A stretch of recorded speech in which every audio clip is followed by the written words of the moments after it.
If you have an online business, you know that there are always competing priorities and 1,000 projects going on.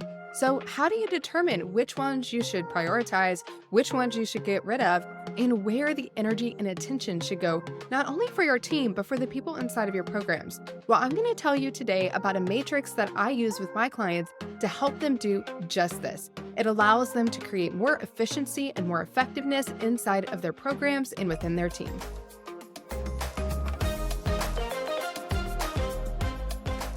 So I was working with a client on a project yesterday where we were identifying projects that they should keep doing and projects that they should stop. And it got me thinking, I should share this process with you all, my incredible community. So this is going to be a short episode and it's a bit high level conceptual. So you may want to actually get a pen and paper out and do some drawings while I'm talking through this. We're going to be talking through an action priority matrix. That's the formal name for it, but I've never known that until I just Google searched it to say, oh, you know what? I bet there's actually a name for what I'm doing. And that's what it's called, the action priority matrix. So, in its simplest form, it's a way for us to identify projects that we should potentially stop or maybe evaluate before we continue them, and then the projects that are our big winners. Now, I will say this, I really don't like using this matrix when evaluating future projects. And the reason being is because we don't actually know how to answer the questions. We're just guessing, and we tend to be pretty bad at guessing. So I like to use this to evaluate existing projects, existing deliverables inside of your program, things that you can actually collect data on. Okay, so this isn't about assumptions. It's not about your predictions. It's not about your estimations. It is about looking at the data in order to answer these questions. So, we are going to make a matrix, if you will. So, draw your little vertical line and then draw your horizontal line coming from the bottom of the vertical line, or just draw a big old plus sign, if you will. So, what we're going to do on one side, the left side is impact. The bottom is low impact and the top is high impact. Okay. So, low impact is the bottom, high impact is the top on our vertical line. Our horizontal line is low effort towards the left and high effort towards the right. So, low effort towards the left and high effort towards the right. And in its simplest form, what you're going to do is look at your projects that are on your plate, or maybe if you're running a course or a membership or coaching program, you would list out all of the deliverables, all of the things that you create and deliver on a regular basis for your community. And you're going to determine for each of those projects or each of those deliverables, how much effort does it take to produce? How much effort does that project take to accomplish, or that task or that deliverable to get out the door? Now, chances are, if you're the business owner, you're going to need to talk to your team to actually find out how much effort is going into it. And this may be your full-time team members, it may be contractors, you may be involved, but you need to really get an accurate perspective of the amount of effort that is going into this project. And that may actually require team members to do a bit of a time study to determine from a database perspective of how much time and effort they're putting into this project. So once you do that, you're going to identify every project as either high effort or low effort. The second thing that you're going to do, if you guessed it, is identify each project as high impact or low impact. And I will add a little caveat here that in doing this, you may identify that some projects may actually be negative impact. So we can just go ahead and cross those off the list completely and don't need to put them on our matrix. But for most projects, they'll either be high impact or low impact projects. Now, how do we determine the impact of a project or deliverable? Well, that can be done through member surveys. It could be by looking at your metrics and KPI data. If you don't track metrics now, you need to be doing that. I have a tool that allows you to track your metrics. Just go to member LTV, that stands for lifetime value, memberltv.com, and you can get some information on how to track your metrics. But you want to be doing regular surveys. You want to be looking at the data on the back end of your website to determine what's getting used the most. You want to be looking at anecdotal feedback from people. And you want to be looking at your metrics that you are tracking and reporting on regularly. That will help you identify which projects, which deliverables are your high impact or your low impact projects. You may also need to do some A B testing to figure out what may be high or low impact. So that may mean adding something or taking something away temporarily to see how it impacts your metrics. But do whatever you can to get the most accurate reading on how much impact your different deliverables are having. Now, I find that this exercise alone is very valuable for most membership owners, for most business owners, because you're often going a mile a minute and you deliver these deliverables or run these projects because that's what you've always done. And so we are all very guilty of layering on more without ever evaluating what we're already doing. So, this is an exercise in evaluating what we're doing to make sure that what we're doing is having the highest impact for the least amount of effort. So if you are a business owner right now and you find that you are run ragged into the ground, that you always feel like you're behind the eight ball when it comes to creating what you need to create for your business or for your community, you feel like your team is run ragged. There's so many projects going on behind the scenes that you can't show up for your community, that your team is getting burnt out. And gosh, you're struggling even to market your product because it's so much effort just to maintain and deliver it. Then this is your number one priority. You need to do this matrix. And when you do it, you're going to identify your quick wins. What are those projects that are high impact and low effort?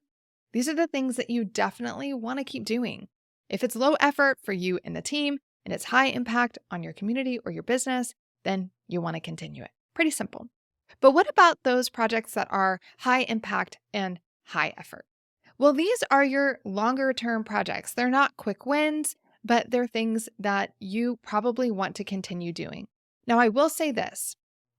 When we have these higher effort, higher impact projects, what you want to ask yourself is, did we really give an accurate reading as to how much effort this is taking? Because we often find that we underestimate the amount of effort a project takes. So you really want to get clear on the effort to make sure that the impact is high enough, right? So now we're getting a little bit more into the details, but we're looking at, okay, for the amount of effort we're putting in, are we getting enough impact, enough return on investment? Otherwise, we should try and discover and test maybe some new projects that we think could be much lower effort and produce the same result. So you want to evaluate those that way. And you also want to be looking at their scalability.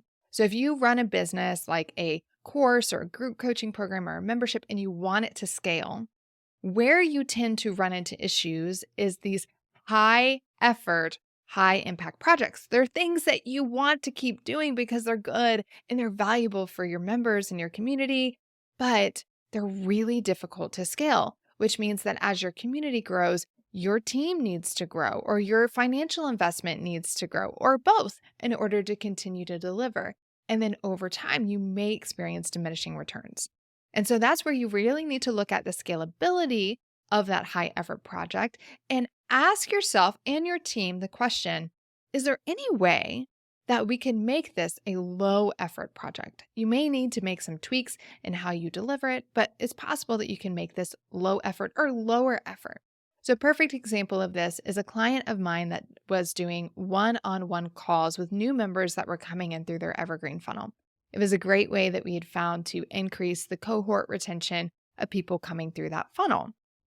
But what we found is that as that evergreen funnel scaled, it was becoming harder and harder to make calls available because of team capacity. So we asked ourselves the question, what are our solutions here? Well, we can hire more team members, or we could look at altering the way we do the calls. What if instead of one-on-one calls, it's one-on-three calls? So we immediately triple our availability and our ability to serve. So our capacity increased significantly. Now what we're doing is we're actually looking at the impact. Did this change have a positive or negative or neutral impact? So we have the data from the effectiveness of the one-on-one calls. We can see of those that participated in the calls, did they retain better? We know they did. We know those stats. So now that we've turned them into 1-on-3 calls, we're going to be able to measure the same stats to see if the slight change that we made to make this more scalable, if that slight change is going to hurt the impact. And if not, that is a big win.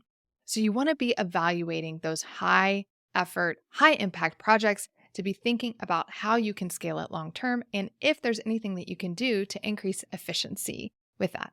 So oftentimes we have team members who maybe are not as aware of all of the tech and tools that are out there to make their jobs easier. And so when we see all of the steps that they're doing to complete a project and why it may be taking them 2 hours to do this a week, we can offer solutions for them to make that more efficient and cut out some time as well. So there's just some different ways that you can evaluate those high impact, high effort projects. So then your other quadrant that you have is your low impact, low effort. Now, I would say for many of our businesses, we are running a lot of low effort, low impact activities. We have deliverables that we're doing because they're easy, but they have very little impact. We have projects that we're running as a team or maintaining because, it really doesn't take that much time, but it has very little impact. Now, I'm not telling you to get rid of all of the items in this quadrant, but what I am telling you to do is to evaluate them. I want you to ask yourself, is there a way that you could take this low impact, low effort project and increase it to a high impact? Are there some slight tweaks that you could make that wouldn't significantly increase the effort required that would make this higher impact? Because the reality is that everything that we put attention to in our business is impacting the overall success of our business. Because when that arrow is pointed in 100 different directions, it can only move an inch. But if we put all of that energy in one direction, it can move a mile. So we need to really be clear about these little projects that seem meaningless, that seem effortless, but don't have a high impact. We need to decide if this is something that we want to keep. And there may be plenty of reasons to keep it, but there may be plenty of reasons to get rid of it as well.